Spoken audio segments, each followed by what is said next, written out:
pretty sure that you've heard of these iceberg images. It's a pretty good way to condense a lot of topics into a simple image. The further you go down, the more obscure the topics become. So today, I'm going to be going over the Cartoon Network iceberg and going through the topics and explaining it. I'm going to do my best on this, and there are going to be some that I skip over because I have no knowledge whatsoever on the topic that I can, or I just can't find any information on the topic. So without further ado, here we go.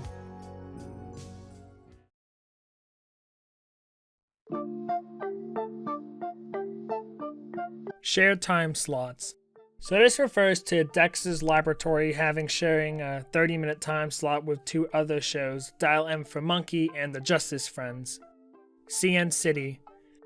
This was an era of Cartoon Network that ran from 2004 to 2007. They aired bumpers that had the characters from all of the Cartoon Network shows interacting with each other in the city.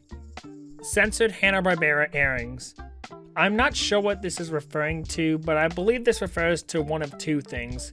Possibly this refers to Toonheads, an anthology series that aired in the mid-1990s that showed uncensored classic cartoons. This could also possibly refer to Tom and Jerry shorts that featured a character named Mammy Two Shoes, who is represented as an African American stereotype that are censored and not aired on Cartoon Network anymore. What a Cartoon. What a Cartoon was an anthology series that aired from 1995 to 1997.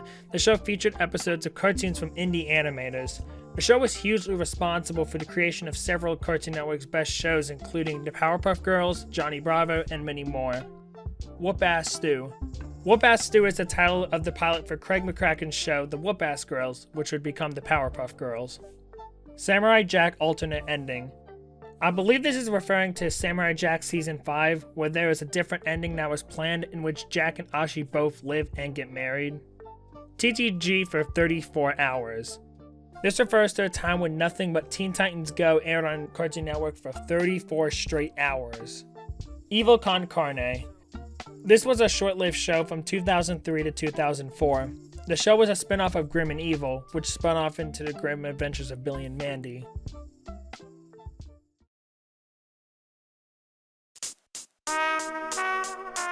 Australian censorship. This refers to the fact that Adventure Time is heavily censored in Australia and Cartoon Network Asia. 24 Hours of the Iron Giant. In 2002, Cartoon Network aired the Iron Giant 16 times in a row. Then they proceeded to do the exact same thing the next year in 2003. Total Drama censorship.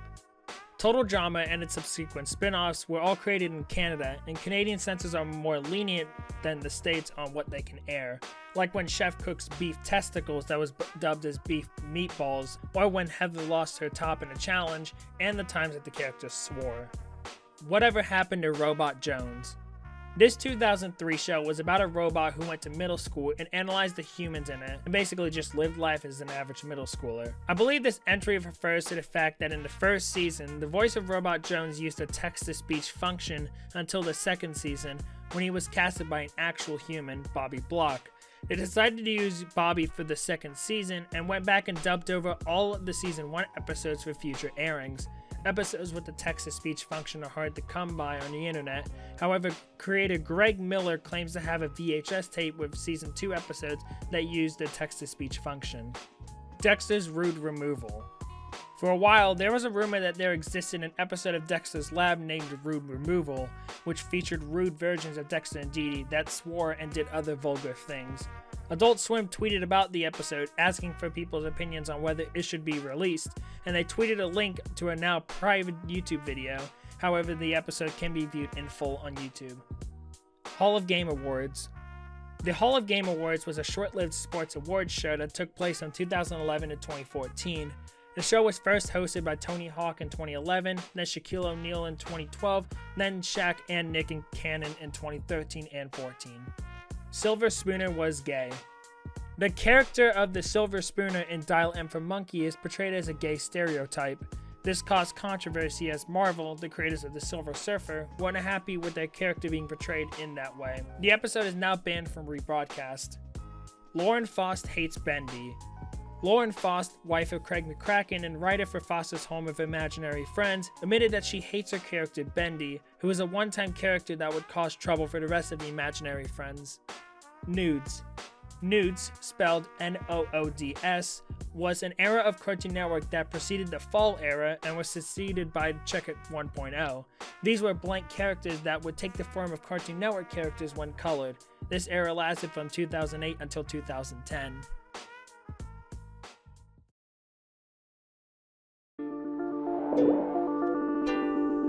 Har Har Thursdays.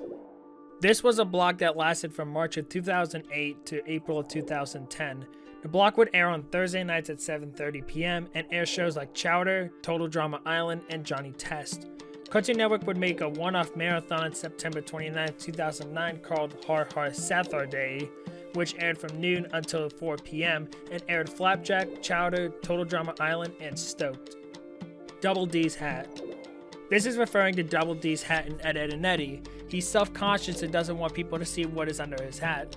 However, he did take off his hat in a flash game, revealing that he did have hair underneath. Gorillas. This is referring to Ace from the gang Green Gang and the Powerpuff Girls being a temporary member of the band Gorillaz, replacing Murdoch and appearing in the music videos for Humility and Trans. Pizza Steve is naked. So I guess this is because Pizza Steve from Uncle Grandpa isn't wearing any clothes, but I don't know. Tickle You. Tickle You was a short-lived morning preschool block that ran from August to December of 2005 on weekdays from 9 a.m. to 11 a.m. The block was competing with Nick Jr. and Disney Jr., then Playhouse Disney, and aired shows like Peppa Pig and Gerald McBoing Boing. The block was canceled and subsequently forgotten. The Moxie Show.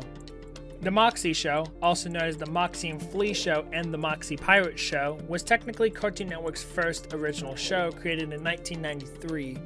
I say technically because the show was an anthology series, which meant that it took the form of interstitials between episodes of other cartoons. Despite being the first original Cartoon Network show and running for 7 years before ending in 2000, the show has been largely forgotten by the network. No home media was ever released, and the show has fallen into lost media. Currently, no full episodes have been uploaded to YouTube, and the most recent reference by the network was in the OKKO episode Crossover Nexus. Captain Planet vs. AIDS. There was an episode of Captain Planet and the Planeteers named A Formula for Hate.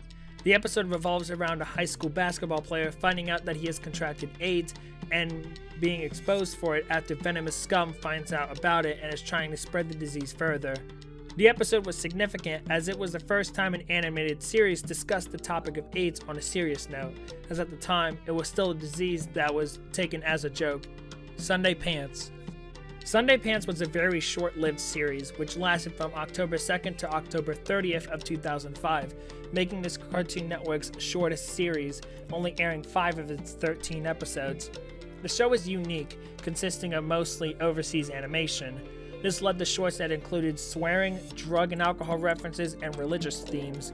The show is the second Cartoon Network original series to receive a PG rating.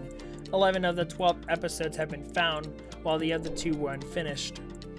Johnny Bravo Goes to Bollywood. In 2009, a made-for-TV movie titled Johnny Bravo Goes to Bollywood was created specifically for the Indian market, since Johnny Bravo was massively popular in the country. The interesting thing is that Van Partible, the creator of Johnny Bravo, worked on this movie, and Jeff Bennett, the voice of Johnny Bravo, worked on the English dub for this movie. See Me, Feel Me, Know Me. The episode See Me, Feel Me, Know Me from the Powerpuff Girls was initially planned to be the series finale for the series. However, Cartoon Network pulled this episode from rebroadcast after it aired. The theory states that this was because of references to communism depicted by the red outfits worn by the gnome. However, it was actually because of the scenes in the episode that would cause epileptic seizures, similar to the Electric Soldier Porygon episode of Pokemon. KND vs. LeBron James. In 2004, Cartoon Network ran a marathon titled Cartoon Network NBA All-Star Slam, not to be confused with NBA All-Star Jam. One of the ads included the kids next door interacting with LeBron James, who was still in his first run with the Cavaliers at this time. They stacked themselves on top of each other in an effort to beat LeBron. However, LeBron just walks by and scores, rendering their plan useless. Kitty Bobo. Cartoon Network ran a marathon in 2002 called The Big Pick 2. A pilot for a show would air and viewers would vote on who got picked to be the next cartoon. One of these entrants was a Kitty Bobo show created by Kevin Callagher and Megan Dunn. The episode was about Kitty Bobo getting a phone to seem cool to the other people. The show came in second place, being beaten out by The Kids Next Door.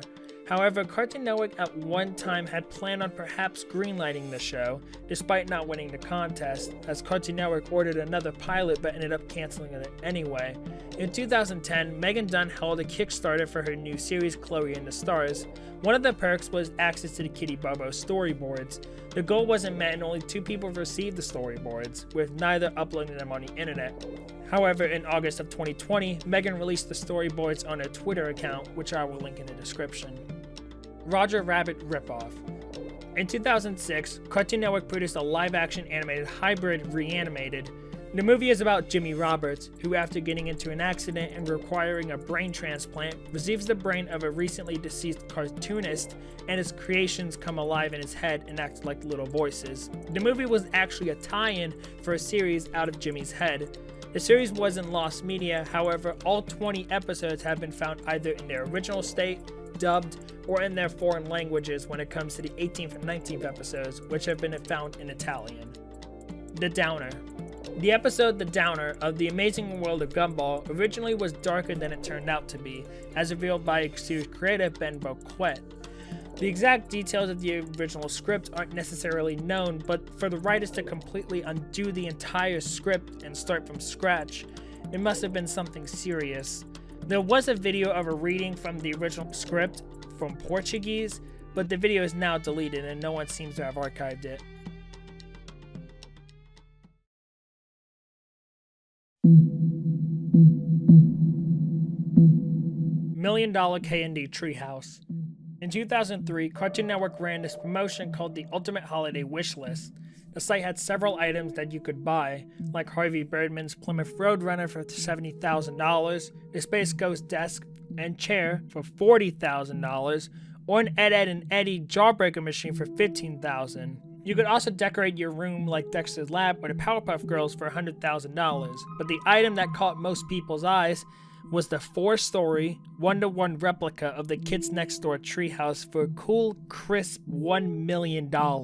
Some people took this as a joke, obviously, as it looked like it was targeting kids. However, on the page, they list specifications for the treehouse, including lighting, plumbing, and electrical.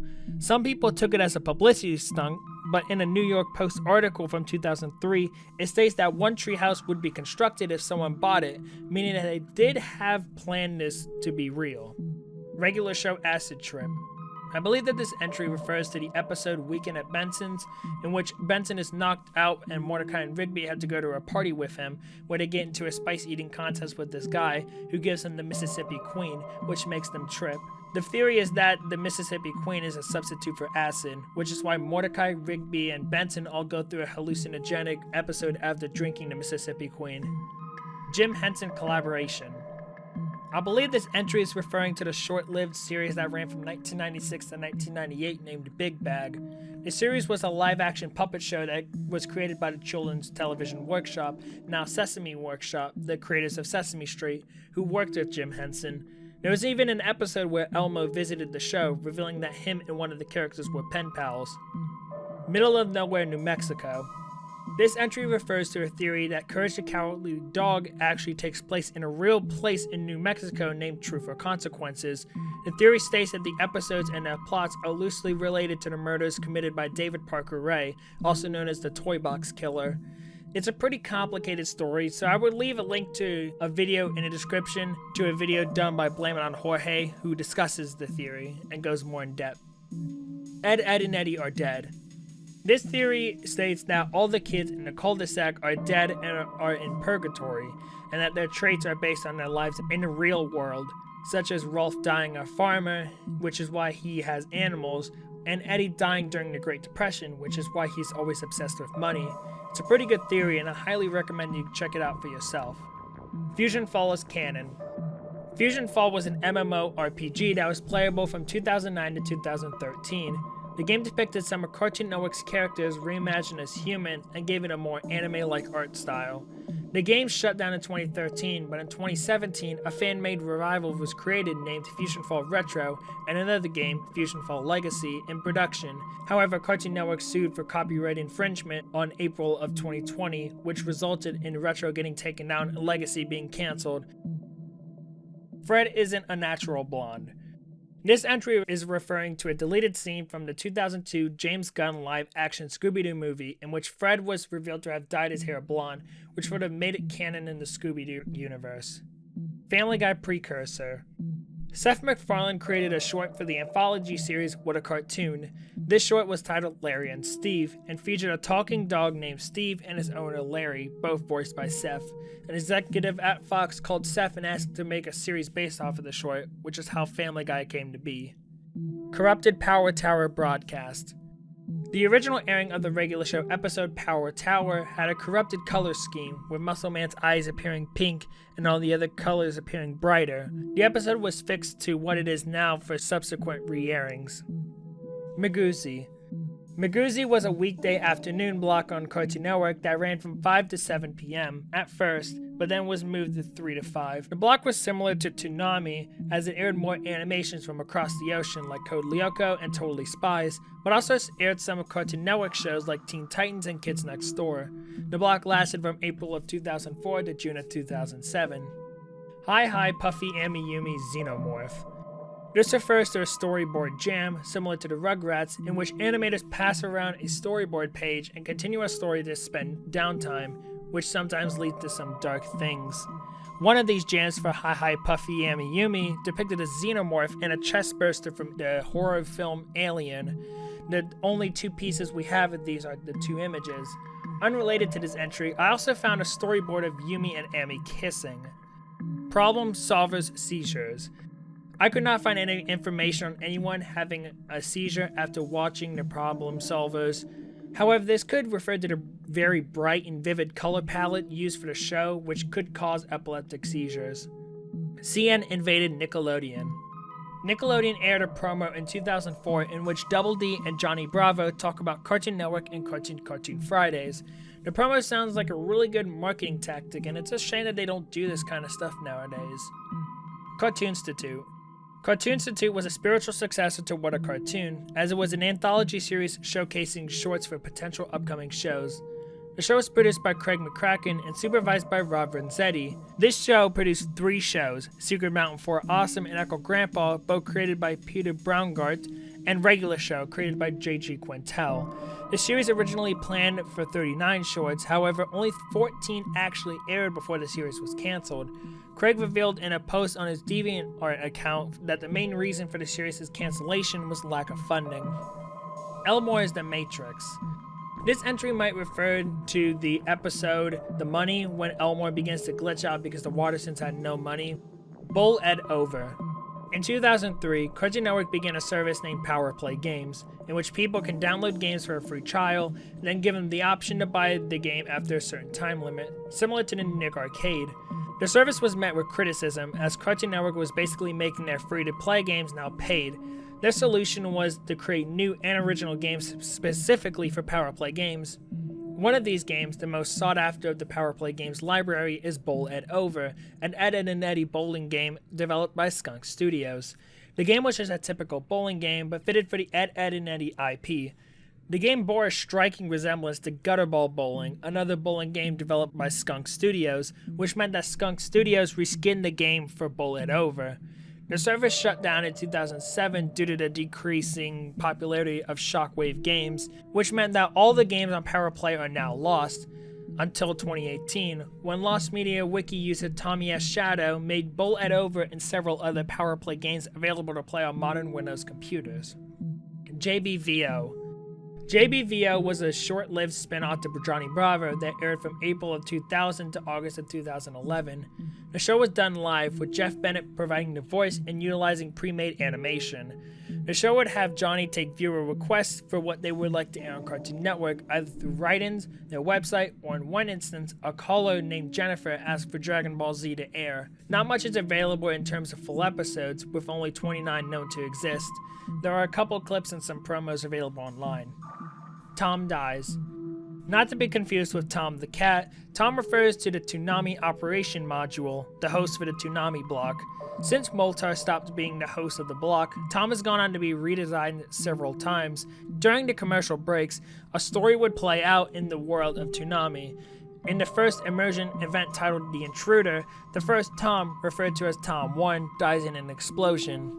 1123 Wilson Way. 1123 Wilson Way is the address of the foster's home for imaginary friends, confirmed in one episode when Frankie's driver's license is shown. Babies come from New Jersey. In the episode Operation Diaper of Kids Next Door, number 5 finds out where babies come from. Well, sort of.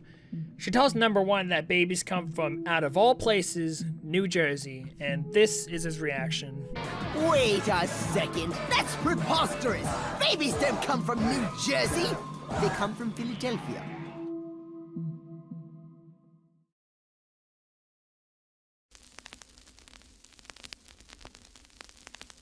Ringo Starr was falsely credited as Will Ryan. While this seems like a joke entry, actually the opposite is true. In the episode of Courage the Cowardly Dog, the Duck Brothers, the two titular ducks sound oddly familiar. Just have a listen for a moment. Just stop laying eggs and concentrate, or you're not the boss of me. Now, no matter what people tell you, the Duck Brothers are not voiced by Beatles drummer Ringo Starr. It was a pretty popular theory back in the day and actually could have had some merit to it, but it was debunked in an interview between Rebel Taxi and the creator John Dilworth. Additionally, looking at the credits of the episode reveals that the Duck Brothers were voiced by Will Ryan, a voice actor who had worked on films such as An American Tail, The Land Before Time, and A Little Mermaid. Huck defeats the Big Time. In an episode of the obscure series Thumb Wrestling Federation, the character of Huck defeats the Big Time. That's pretty much it. I.R. Baboon is a middle-aged man. This is a theory that I.R. Baboon from I Am Weasel is a middle-aged man. This is backed up by I Am Weasel being the cool, rich, and popular guy, while I.R. Baboon is the uncool, broke, and unpopular outcast who has a tendency to also get angry. Ricardo and Arab Funny Hack.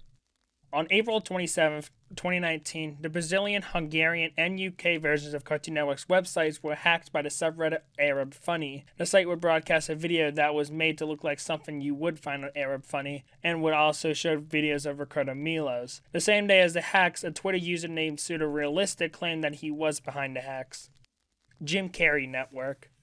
In 1997 and 1998, Cartoon Network ran interstitials called Cartoon Network Responds. They were basically Cartoon Network responding to fan letters.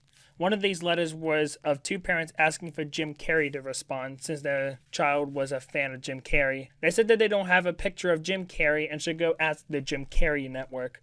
Obviously, this network doesn't exist, and its logo is just the Cartoon Network's Powerhouse logo replaced with Jim Carrey Network. But it's a neat little piece of trivia. 6 a.m. oddities. At 6 a.m., when Adult Swim switches back to Cartoon Network, you can find a couple of weird things happening, like the Cartoon Network watermark being messed up or other glitches. These only mainly happen at 6 a.m., since the network is now just switching back, and it's pretty cool to find these little things. Tunics. Tunics is the fifth branding for Cartoon Network Latin America after CN City. They are the counterparts of the nudes from the United States, as they are blank figures that take the form of Cartoon Network characters after being colored. Simpsons on CN. The Simpsons used to air in the Philippines in 2006 with a PG rating. The show aired with some parts cut out and censored words. Symbiotic Titan is a SWAT Kats reboot. This is a joke entry. Symbiotic Titan is not a SWAT Kats reboot. Gwen writes RPF. I guess this is a theory stating that either Gwen from Ben 10 or Gwen from Total Drama Island writes RPF, which stands for Real Person Fiction, and is basically fan fiction, but with real people. CN Real was a tax write-off. When a company introduces something and it fails, they can include it as a tax write-off so they don't have to pay taxes for it. It is possible that CN Real could have been a tax write-off for Cartoon Network, however it has never been confirmed. Ivan's childhood. And now the very bottom of the iceberg. The only mention of this entry comes from YouTuber Rebel Taxi. Rebel Taxi told a story of a weird thing he experienced in 2009. To quote him, "It was a Sunday morning, sometime year 2009. I woke up at around 9 a.m. Central Time, turned on the TV, and tuned it on to Cartoon Network while I fell back to sleep as sort of background noise, but this time it was different. My Dish Network info said that I was watching Tom and Jerry, but on the screen clearly was not Tom and Jerry. It was some sort of weird foreign film, possibly Russian. I heard a choir of elderly-sounding men singing to some opening credits in another language. The footage was grainy and looked like it was from the 60s. All I could remember was a view of a forest and cutting to a kid in the water while an old man checks up on him. That's all I remember before I decided to go back to sleep. Later on, it was determined that what Rebel Taxi saw was a movie named Ivan's Childhood, a 1962 Soviet War movie. It turns out that the movie was supposed to play on Turner Classic Movies, but somehow got switched on the Cartoon Network. And that is the Cartoon Network Iceberg. It's a lot of information, and I'm glad that you were able to stick around for the journey. I might make more of these Iceberg videos in the future, but don't count on it. Thank you for watching, and I'll see you later.